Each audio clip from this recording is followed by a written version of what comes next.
Hello, you are welcome back. All right, so this is a new topic, and in this video, we are going to be discussing magnetism and electromagnetism. Okay, and of course, you know what a magnet is. So, what is magnetism? Right, magnetism is simply that force of attraction of or repulsion that is exerted by a magnet. All right, when it is actually brought close to another magnet or even a metallic uh, object. Okay, so I'm very sure that you must have actually experienced the effect of a magnet. Now, a magnet has two poles, the north pole and the south pole. Now, the pole of a magnet is that region where the magnetic effect is more uh, is more felt or is pronounced. Okay, those regions in the magnet where the effect of magnetism is more pronounced. Okay, so we have the north pole and the south pole, usually at the edges of a bar magnet. So this is magnetic pole. This region is what is known as magnetic pole. So that is really where the force of magnet is being exerted, right? Okay. So please take note of this. Now there's one important phenomenon that you should know. Okay, you should actually take note of whenever we are discussing or whenever the subject magnetism is being discussed. Is that particular phenomenon is what we refer to as permeability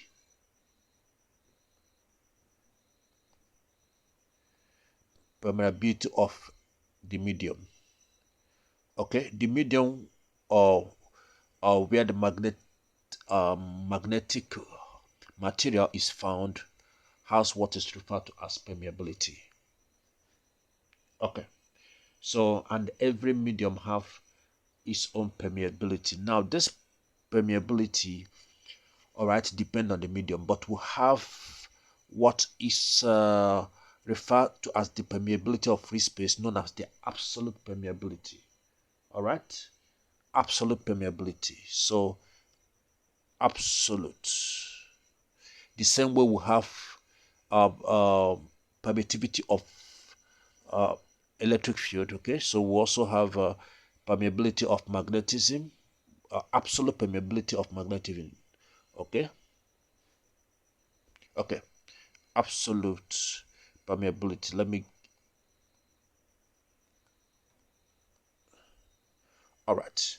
Now, the symbol for absolute permeability is mu naught, and it's a constant. Okay, this is the permeability of free space. All right. All right. It has a constant value, and of course, the constant value of this is 4 pi times 10 to the power minus 7. Okay, it's measured in Henry per meter. Now, this you should take note of this constant because we're going to be using it as we go further in this particular lectures.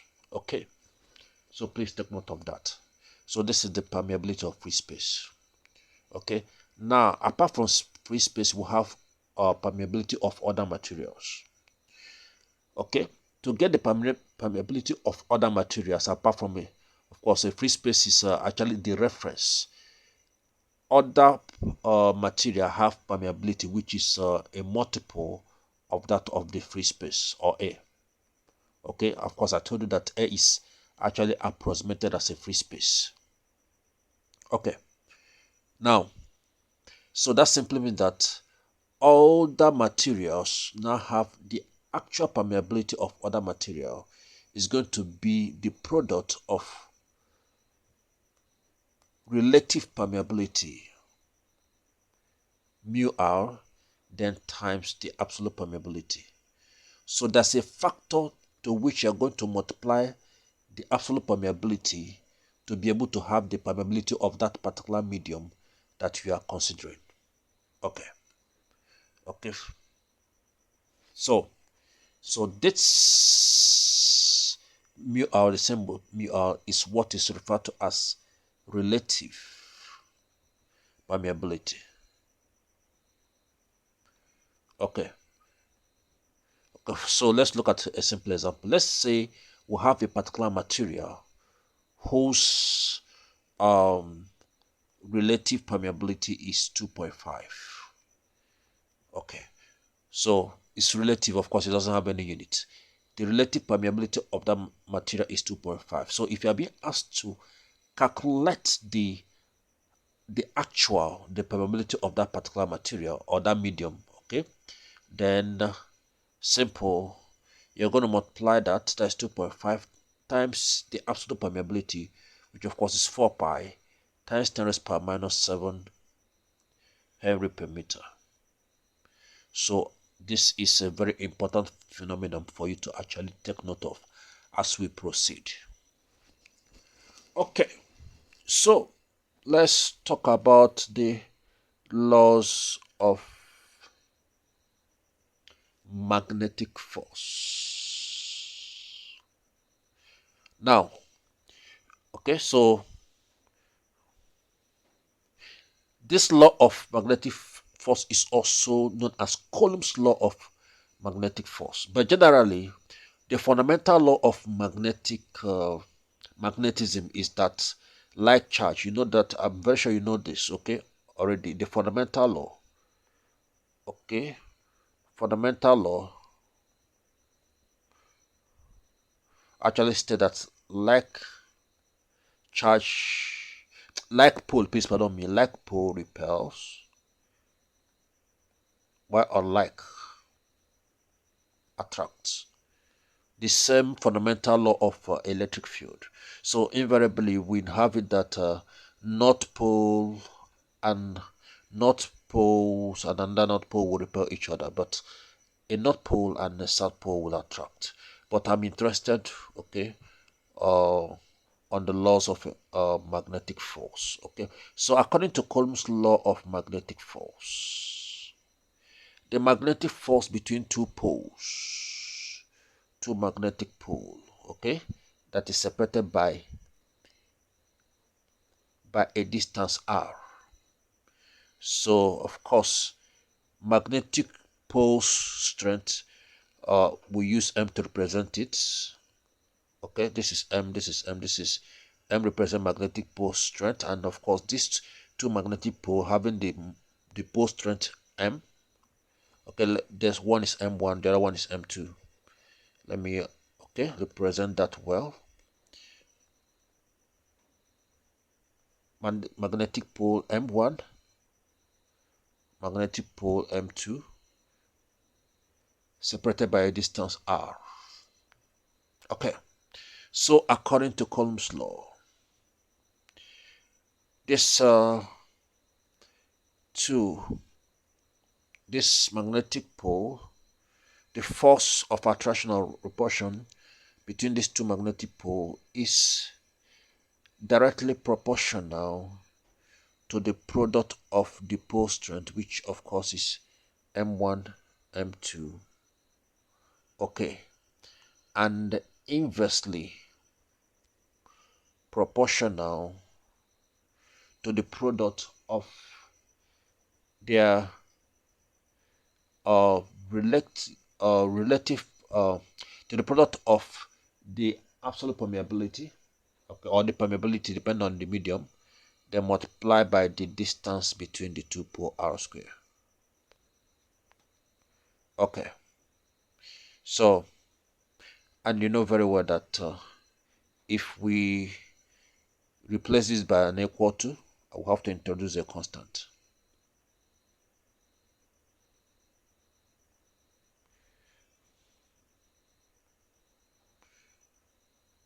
Okay, so please take note of this. So this is the formula of magnetic force. Now it happens that the constant, this constant K, alright, is equal to 1 all over 4 pi.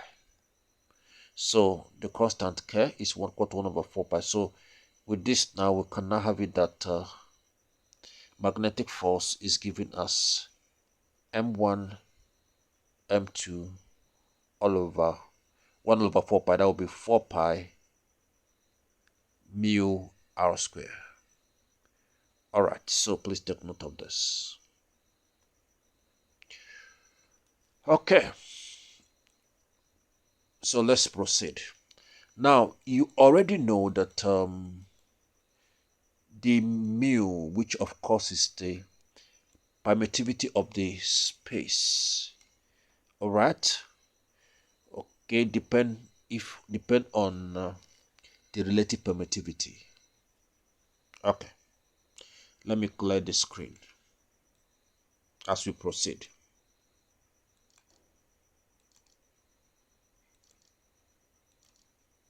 Please pardon me.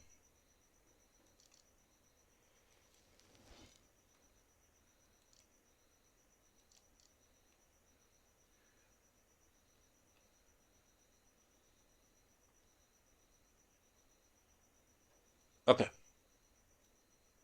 let's proceed.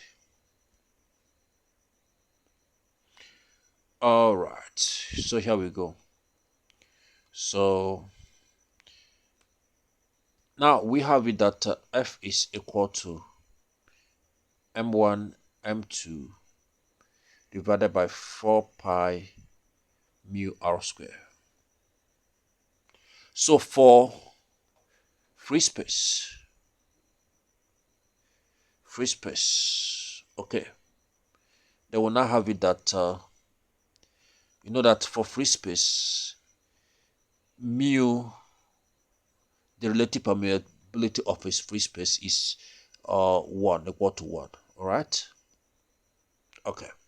So and you know very well that permeability is equal to relative permeability then multiplied by absolute permeability.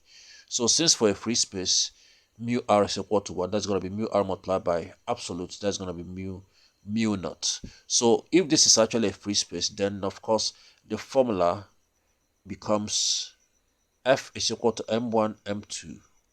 All right, then all over 4 pi, then mu naught, then multiplied by r square.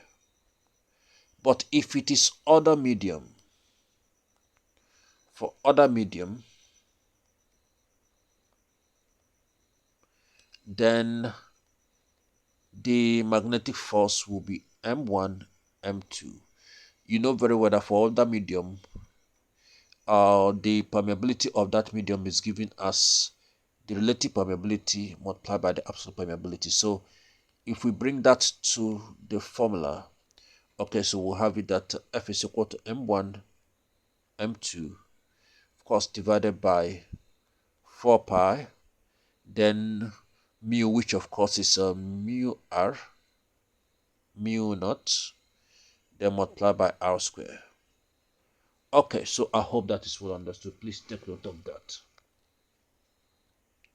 Okay, so now, what is the SI unit? Of course, it's force. SI unit is Newton. All right, so the SI unit is Newton. Now, as for the magnetic pole, okay, the strength of a magnetic pole is measured in Weber. All right, so the SI unit of magnetic pole is Weber. Okay, so now let's talk about magnetic field strength. Magnetic field strength. The symbol of magnetic field strength is capital letter H. All right, as of course the name implies, okay, you can also call it magnetic field intensity. This is equal to magnetic force per unit pole. Magnetic force per unit pole. So the SI unit is going to be Newton per Weber. Magnetic force per unit pole. And of course, magnetic force we know is m1 m2, okay, divided by, okay, so in this case let me just say m times m. Okay, let me just for two pole of equal magnitude, that will be m square. Okay, so m1 is equal to m2. Let me just, that's going to be m times m, which is m square. Okay, so divided by 4 pi mu r square. Okay, so divided by, that is per unit pole, so all divided by m. So m squared divided by m, of course I'm going to have m, so that's going to be m all over 4 pi mu r. Okay, mu r squared, please pardon me. So this is the formula for magnetic field strength. Okay, so please take note of that. Okay, now there's also another important formula I want to also bring. Is known as the magnetic potential. Okay, so as you can see, everything that we are having here is also related to electric field. In electric field, we have electric field strength. All right, and that is we still have that in magnetic field. So let's look at magnetic potential. Okay, so of course, as the name implies, magnetic potential at a point, the symbol is capital letter M. Okay, it's the work done in moving a unit pole to a particular point in the magnetic field. Work per unit pole. So what's the SI unit? Work is measured in joule. Pole is measured in Weber. So magnetic potential at a point in an electric field, all right, is of course is measured in joule per Weber. So we can also write this in terms of the initial formula. Know that of course work is force times distance. Okay, force times distance. Let me use r. We'll be using r for our distance. Okay, then of course per units, and this right here, you know that force per unit pole is magnetic field strength, which is H. So magnetic potential can also be given as magnetic field strength multiplied by distance. We can also write the formula this way. Magnetic potential is equal to H. Already we know that from what we have previously, H is given as M all over 4 okay pi mu r square, then I multiply by r. So as you can see, r will actually divide r square, so I end up having m all over 4 pi mu r. So if you look at this, there's a relationship, okay, that associates a relationship between magnetic field and the electric field. So I hope that is well understood. All right, so I'm just going to use this video. I'm going to be giving you a lot of formulas, so just take note of them because we are going to be using those formula later on. So the next formula is magnetic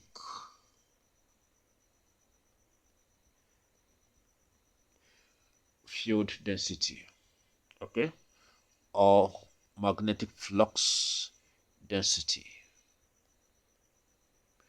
The density of magnetic flux. The symbol is capital letter B. Okay. First of all, what is magnetic flux? Of course, you know that magnetic flux is the total number of line of flux. Total number of line of magnetic. This magnetic flux. Okay. magnetic flux. All right. So magnetic flux is the total number of magnetic line of force.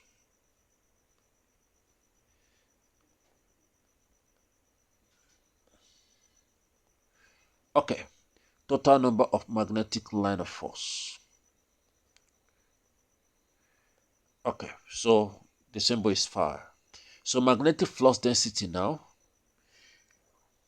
is magnetic flux per unit area in the magnetic field. So it is flux all over area. So magnetic flux density is equal to magnetic flux divided by area.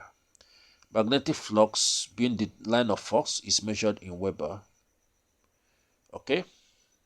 Then area is measured in meter square.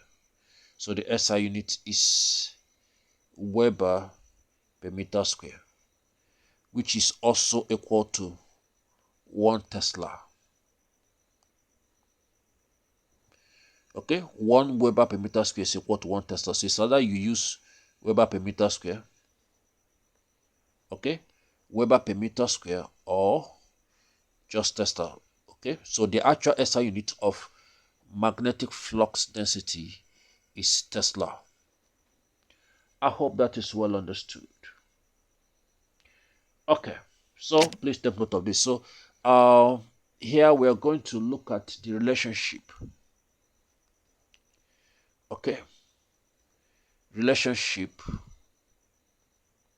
between magnetic flux density H, okay, and of course magnetic field, uh magnetic flux, magnetic field strength. Okay, please pardon me. Between magnetic field strength and magnetic flux density H and the B. Okay, so look at the relationship. If you want to calculate magnetic flux density given magnetic field strength H, okay, simply you multiply H by the permittivity of that medium. So B is always equal to mu H. So please take note of that. B is always equal to mu H. So for free space or air, so we can have it that B is equal to mu naught H. Okay. Then for other medium, the B, alright, is going to be equal to other medium, this other medium. Okay, so the B is going to be equal to, you know that mu for other medium is giving us mu R multiplied by mu naught, then of course times H. So please take note of this. Okay, so I hope that is well understood. Okay, so we'll be stopping here for now. Okay, in the next video we are going to look at electromagnetism.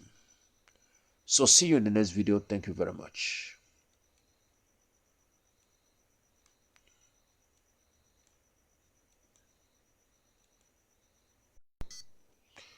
Hello, you are welcome back.